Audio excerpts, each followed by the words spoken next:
Every Diablo 4 update has plenty of busted builds that will almost certainly get nerfed in no time at all, and Vessel of Hatred is no exception. But one of my favorite endgame builds isn't quite so eyebrow-raising that it's likely to be high on Blizzard's naughty list, and yet I still find myself blowing through endgame content and having a blast with it.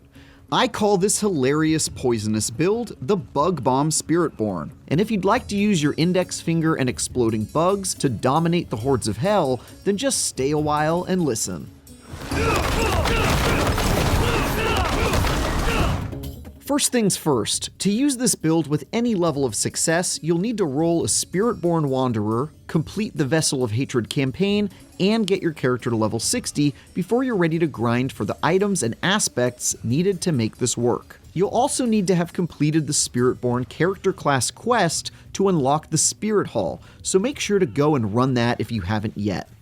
With that out of the way, let's dive into the build itself. This is a centipede build that relies on high poison output, specifically insect swarms, that are the byproduct of Touch of Death and other Spiritborn items and skills. The basic idea is to make the centipede skill Touch of Death your main attack, generate swarms of insects, and cause those swarms to explode when you score a critical strike. Then apply the Insatiable aspect to one of your legendary items so those exploding bugs do exponentially more damage when they pop early. The result is a hilarious loop where you repeatedly poke enemies with Touch of Death, generate tons of bug swarms that fly around and poison everyone, then explode and cause tens of thousands of damage to everyone in the vicinity.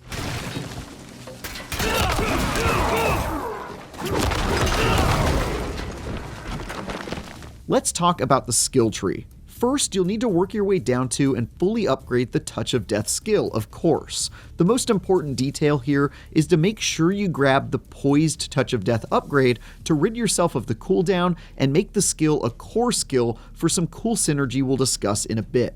Then you'll want to get all the way down to the bottom of the skill tree to buy the key passive Noxious Resonance to make your poison swarms explode. Along the way, I recommend buying Scourge and Armored Hide to help with survivability since this build will drain your life. More on that later. Other recommendations include Ravager for seriously increasing your DPS potential, and Counterattack and the Hunter to help you do additional damage and provide a bit of mobility, something this build otherwise lacks. And Vortex for pulling enemies towards you to help those explosions deal damage to large groups. But so long as you've got Touch of Death upgraded and Noxious Resonance, the other details here don't actually matter all that much, so feel free to experiment. For the Spirit Hall, I recommend picking the Gorilla as your main ability, which grants you Thorns and Barriers for survivability, and Jaguar as the secondary spirit for generating ferocity that helps with Jaguar abilities. Next, we'll need to unlock the Insatiable aspect and apply it to an item. You can find this perk on random items out in the world, but the most reliable way to unlock it at the start is by tackling the Betrayed Tomb dungeon in Nahantu. This will give you access to the worst possible version of the aspect, but you can upgrade its potency as you find better versions out in the world and dismantle them. Once you've got it unlocked, pay a visit to the occultist vendor and imprint it onto one of your legendary items. I did so on my amulet for the 50% increased effect. And be prepared to do much more damage whenever your bugs explode.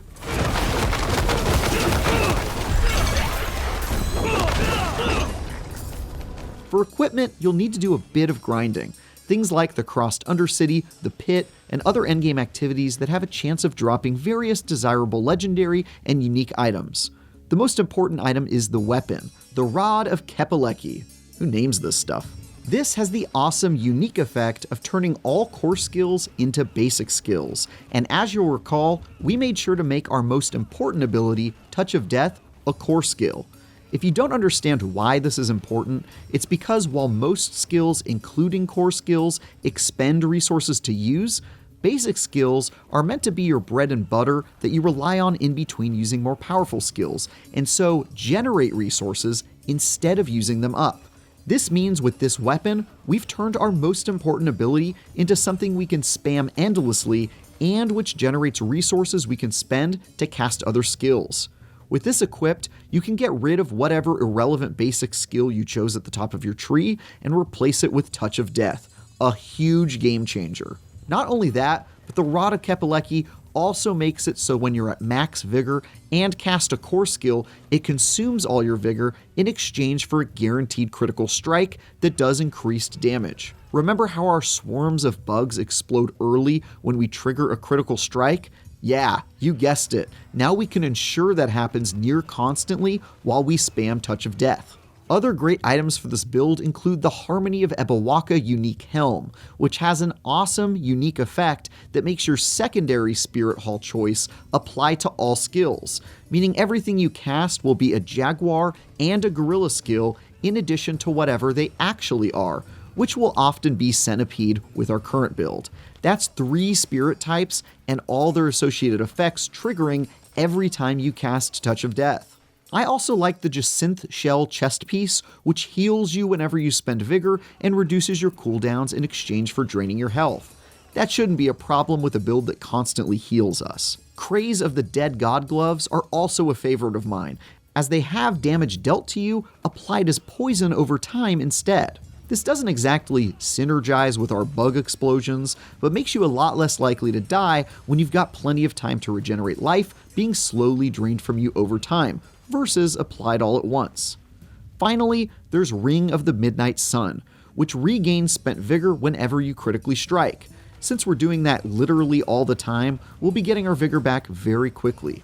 It also gives us the passive effect of counterattack, which improves our dodge chance.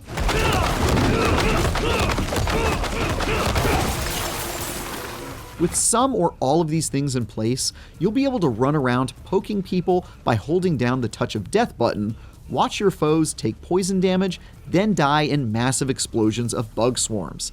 That's the Bug Bomb build doing its deadly work. In between that, you can pull enemies to your location with Vortex, apply shields and dodge strikes with Armored Hide and counterattack respectively, and use whatever else DPS dealing tricks you've decided to roll with. But honestly, you can usually get away with literally just using Touch of Death on its own and killing everything in seconds. That's the great thing about this build. In addition to being incredibly effective and often hilarious, it also lets you just turn your brain off and mindlessly steamroll through all sorts of endgame activities. And what's more in the spirit and legacy of the Diablo series than that? For more, check out our guides on the biggest changes to Diablo 4 and all new skills and passives added with Vessel of Hatred. And for everything else, keep spreading poisonous swarms of exploding insects with IGN.